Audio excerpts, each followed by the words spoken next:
presentes, encontram-se os requisitos para a admissibilidade do pleito efetivado pelo requerente, eis que, com base no regimento interno desta Corte, resolução número 003/2011, que discorre acerca da possibilidade deste tribunal editar resoluções normativas, instruções normativas e outros meios de recomendações e orientações aos jurisdicionados, como também de organização desta Corte de Contas, resta indubitável que este tribunal possui competência acerca da edição da mesma, como também sobre o pleito ora efetivado.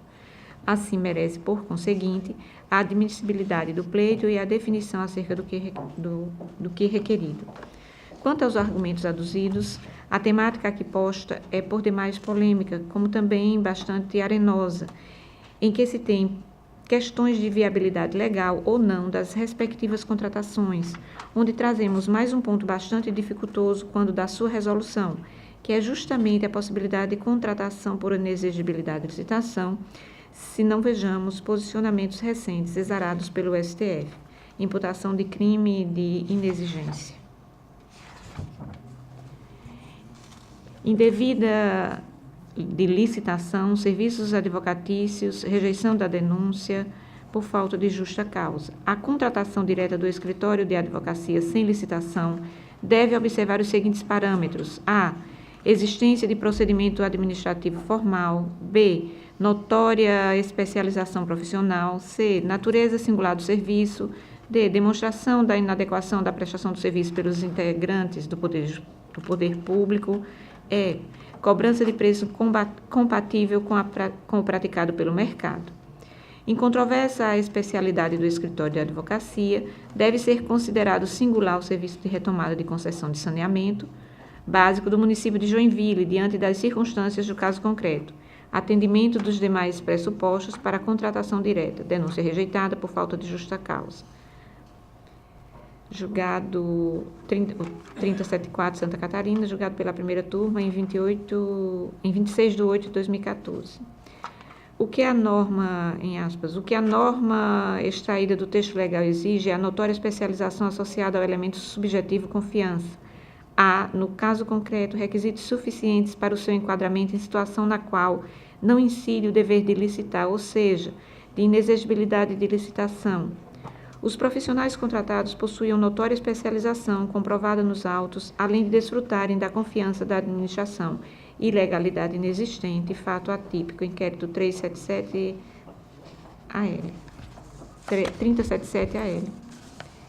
No processo cuja Suprema Corte ainda não finalizou o julgamento, se faz necessário extrair o que fora posto pelo ministro relator, propôs a seguinte redação: a. É constitucional a regra acerca do inciso 2º do artigo 25 da Lei 8666 de 93, que estabelece ser inexigível a licitação para a contratação de serviços técnicos enumerados no artigo 13 dessa lei, desde que 1.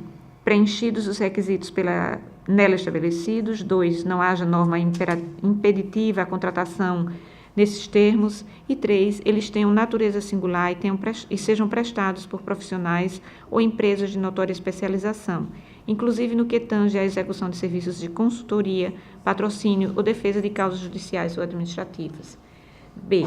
Para a configuração da improbidade administrativa prevista no artigo 37, parágrafo 4º da Constituição Federal, faz-se necessária a presença do dolo ou culpa, caracterizados por ação ou omissão do agente, razão pela qual, não havendo prova do elemento subjetivo, não se configura o ato de improbidade administrativa em qualquer das modalidades previstas na Lei 8429 de 92, a Lei da Improbidade Administrativa.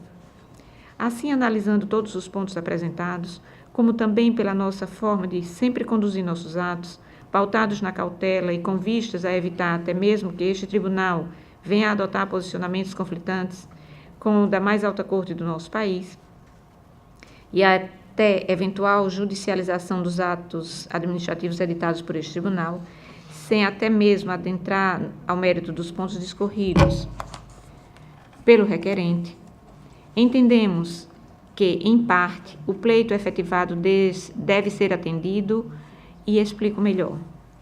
Tendo a Ordem dos Advogados do Brasil Nacional promovido a ação de medida judicial por meio da ação direta de constitucionalidade, a ADC 45, e que esta se encontra ainda em trâmite, não havendo posicionamento final, mas que, quando da ocorrência do mesmo, este será vinculante a todos e a tudo e a todos, resta prudente, a nosso ver, promovermos a suspensão da Instrução Normativa número 003/2016, a qual, apenas suspendendo os efeitos desta, não trará prejuízo a ninguém e, ao mesmo tempo, após a definição do Supremo Tribunal Federal, que, como dito, vinculará a questão debatida, estará completamente eximida.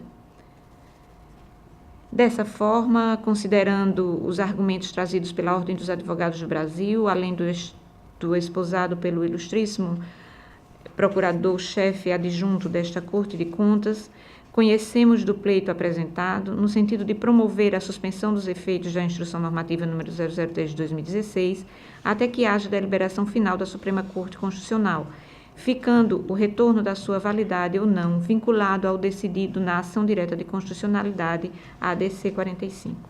É como posiciono. Em discussão e com a palavra o Ministério Público. Senhora Presidente, esse encaminhamento feito pelo Conselho Federal da OAB, ele está sendo recebido como uma representação de ilegalidade do ato normativo do Tribunal? É sobre a natureza do procedimento em que está sendo feita a presente decisão. Porque pelo que entendi do relatório do voto de Vossa Excelência, a OAB está representando ao tribunal, dizendo que o ato normativo do tribunal ele está eivado de ilegalidade. Se for inconstitucionalidade e ilegalidade, falando lato sensu.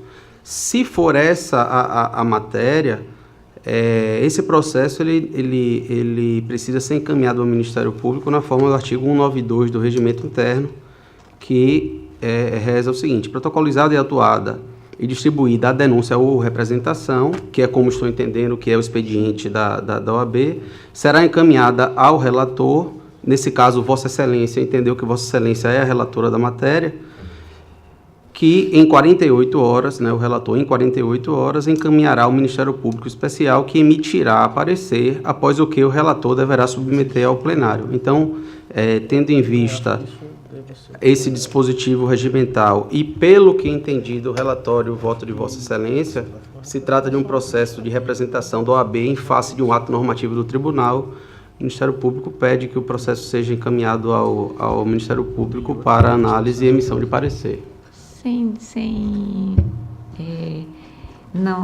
Já para registrar ao Ministério Público, não teve a nossa atuação intenção de não ouvir o Ministério Público, em virtude de o procedimento ser relativamente singular, são muito poucos esses tipos de representação que chega à presidência, para a manifestação da presidência.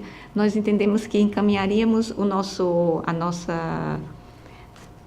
nossa decisão seria respaldada na orientação e no parecer da nossa Procuradoria Jurídica, e em virtude disso, por uma falha, realmente deixamos de encaminhar a apreciação do Ministério Público de Contas, mas sem nenhum problema encaminharemos o processo a conhecimento de Vossa Excelência e aguardaremos.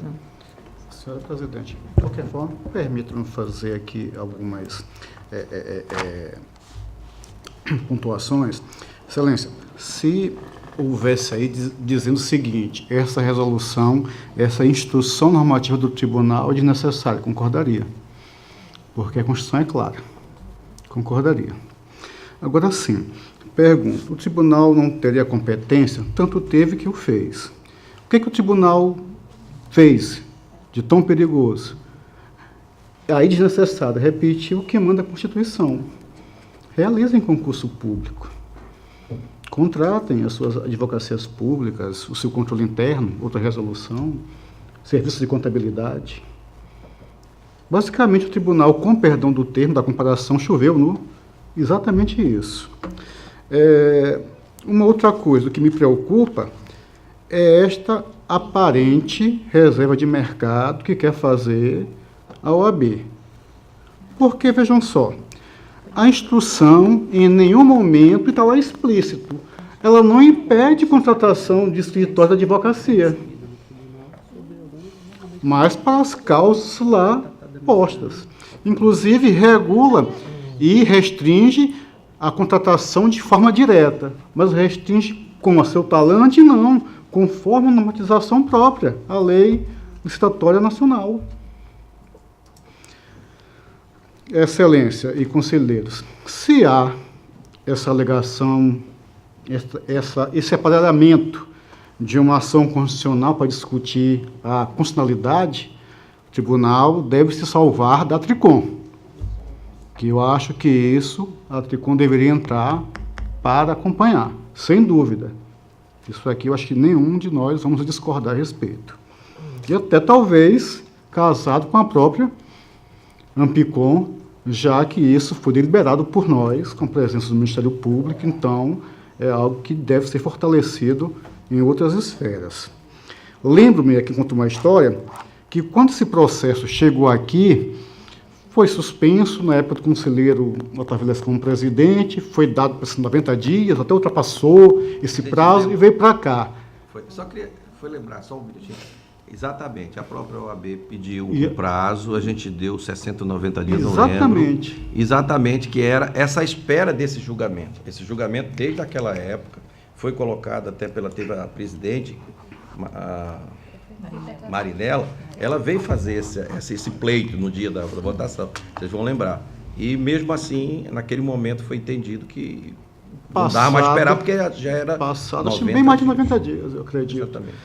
Excelência. E nos autos, naquele procedimento, se pudesse ser desarquivado, resgatado em algum lugar, tem um parecer explicando o porquê daquele pedido. Agora, pasmem, o parecer é de uma pessoa física barra pessoa jurídica, que mais presta serviços aos entes municipais. Não há um conflito claro de interesse nisso, excelências. É só, por exemplo, eu não tenho mais o que falar para não me exaltar. O processo será encaminhado ao... Com a palavra, conselheiro Rodrigo. Apenas uma questão de encaminhamento. Eu estava refletindo aqui. Talvez essa questão ela não se enquadre no artigo 190, que prevê o processamento de representação como uma atividade atividade jurisdicional nossa. Eu encaro esse tipo de requerimento como uma representação administrativa, né? A não desencadear um processo de jurisdição nossa. Por isso que eu vejo que a gente está habilitado a julgar hoje, sim, com manifestação em sessão administrativa, com manifestação do Ministério Público de Contas, sem a necessidade de seguir todo aquele procedimento de representação previsto no artigo 190 e seguintes do regimento interno, até mesmo porque o artigo 190 ele preconiza que pode ser objeto de apuração o ato praticado. E a gente está aqui diante da impugnação de um ato normativo, né? Um ato normativo que por si só não implica em qualquer tipo de dano à administração, não implica, de modo que eu mais uma vez ressalto que talvez o mais interessante para a gente fosse julgar realmente aqui, dando a conotação a essa representação, esse requerimento, como uma representação administrativa e não como uma representação a desencadear o processo de jurisdição dessa Corte de Contas. É essa a minha consideração, presidente.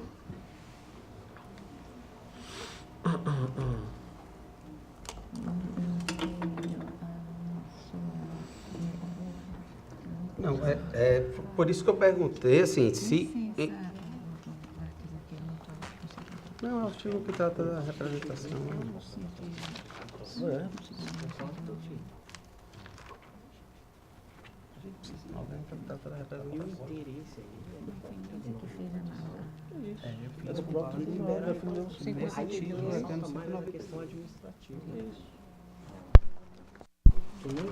O FIS, só para esclarecer, inclusive o conselheiro Rodrigo, eu fiz a sustentação com base no artigo 192, porque é a figura procedimental que eu encontro no regimento para fazer a análise, porque esse processo, salvo engano, ele foi autuado como um processo, o Tribunal de Contas, como um processo de controle de um ato normativo do próprio tribunal.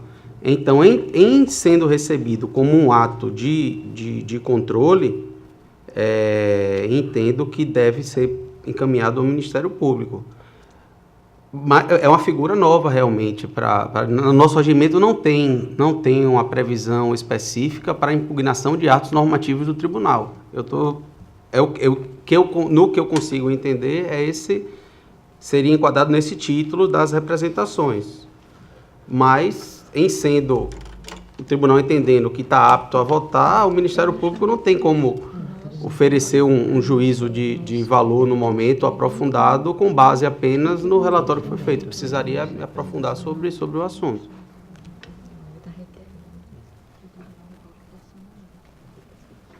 Senhora presidente. Com a palavra, doutor Sérgio. Eu vou fazer uma reflexão aqui. É uma reflexão Sim. que, assim, de certa forma, é um pouco o calor das discussões aqui, mas a minha tendência é acompanhar o conselheiro Rodrigo, mesmo porque, se eu não me engano aí, não trata de representação contra a Vossa Excelência, que representa o Tribunal de Contas, como impugnando um ato irregular praticado por Vossa Excelência. E outra coisa que parece-me que deixa muito caracterizado se tratar de um processo que deve ser tratado pela administração do tribunal, pela gestão, é que o tribunal figura aí no polo de interessado nessa questão. Né? Então, assim, tem todas as características de se tratar de um processo que deve ser dado um tratamento administrativo para ele, uma solução administrativa. Eu penso que aí teria que analisar melhor aí os fatos, aí, até mesmo o ofício encaminhando aí, mas talvez seria melhor dar o encaminhamento sugerido pelo conselheiro Rodrigo Cavalcante. Só para... Como eu me posicionei após a intervenção do Ministério Público, que realmente é um procedimento diferenciado. Nós não tínhamos ainda, pelo menos comigo, eu não tinha ainda me deparado com esse tipo de processo. E exatamente por isso demos um encaminhamento que nós entendemos que seria o correto, porque estava sendo buscada uma posição administrativa de gestão, né, da nossa como... E justamente entendo que foi por isso que o encaminhamento não foi dado no sentido normal, o regular, de encaminhamento regular no sentido dos não que esse que tenha sido, não tenha obedecido, externo, né? Exatamente, de um processo de controle externo, não tenha obedecido o rito regular. Aí não me parece. Esse tem uma conotação e uma forma diferente de chegar. E realmente... Senhora presidente, posso fazer só Pois não, uma na ponderação. verdade, até mais uma reflexão sobre a matéria. O tribunal ele foi apresentado um projeto de resolução normativa, de instrução normativa, tratando do assunto. Houve as sessões, regularmente, o tribunal aprovou a questão. Se for entendido que o que eu estou imaginando é que isso é uma medida cautelar alegando, né, trazendo a inconstitucionalidade e ilegalidade desse ato normativo. Se foi isso e foi formalizado um processo de controle externo, penso eu que deve seguir o rito normal. Se for um requerimento administrativo, penso eu que para se suspender os efeitos ou para se revogar aquela instrução normativa ou a resolução normativa, ela deve seguir o mesmo rito que foi adotado para a elaboração, para a edição do ato pelo tribunal. E nesse caso, até, como é um ato de 2016, não vejo um requisito essencial de uma eventual medida cautelar para suspender a resolução normativa do tribunal, o ato normativo do tribunal, que seria o periculum in mora, porque já tem mais de ano e meio já da confecção desse ato normativo. Então, ou se processa o expediente como uma representação para ser julgada em face da ilegalidade do ato normativo do tribunal, ou para a suspensão ou revogação desse ato normativo, ela tem que seguir um rito próprio, que é ser trazido ao plenário um projeto que seja lido em 4 sessões, revogando ou suspendendo. Salvo, né, existe um periculum in mora, que pelo que entendi do processo, não está caracterizado periculum in mora que enseja a adoção de uma medida cautelar urgente por parte desse tribunal. Mas, assim, o que eu peço encaminhamento ao Ministério Público é, se for tratado como uma representação, que seja encaminhado ao Ministério Público. Se for tratado como uma matéria administrativa a ser rediscutida no Pleno, que ela seja rediscutida nos mesmos termos que foi discutida a resolução normativa, que passe pela apresentação da resolução para suspender a eficácia, discutida por 4 sessões, e que o tribunal decida se vai acolher esse entendimento ou não. O que eu não entendo pertinente é que numa sessão, mesmo administrativa, o tribunal dê uma medida de suspensão de um ato normativo seu sem seguir o rito adequado. Permita, doutor Enio, a questão assim interessante. Eu entendo que se fôssemos revogar, o entendimento, o procedimento seria esse igual. Mas se formos pensar em avaliar a suspensão, o senhor também entende que seria o mesmo procedimento? Sim. Embora sem revogar, suspender temporariamente. A suspensão. Porque se formos revogar, se é lei, é lei. Se for por 2, tem que ser por 2. Correto. Essa é a interpretação. Agora, se formos suspender... Mas a suspensão cautelar, ela requer os requisitos da cautelar. Aí, se for uma decisão cautelar, estou dizendo, é por isso que eu estou dizendo, se for um pedido... É interpretativo. Mas assim, eu estou colocando o seguinte, o que eu peço encaminhar ao Ministério Público é o seguinte, caso seja... De qualquer jeito vai ter que ir lá. Vai ter que ir. Não, isso caso... aí nós não estamos concordes. Não, porque na resolução normativa, não tão normativa, o Ministério Público, na verdade, ele nem opina. Mas está aqui. E não vota, né? Então, assim, se for seguir o rito da resolução normativa, da decisão normativa, o Ministério Público não vota. Tanto que quando sai a resolução, mas não opina, tem... opina por uma, vamos dizer assim... dever de ofício. Não, e uma praxe aqui do tribunal de ouvir o Ministério Público, suas opiniões, tá? Mas o ato normativo elaborado pelo tribunal, em tese, ele não há necessidade de manifestação expressa do Ministério Público. Eu não sei se eu estou exagerando, mas eu acredito que nesse caso, mesmo o Ministério Público não fazendo formalmente e tal, mas aquela história, para mim não foge. Por mais que queira, mas não, é responsável pela legalidade, então, obrigatoriamente tem que haver... Embora possa até ser implícito, reflexo, mas tem que ter a participação, posicionamento do Ministério Público.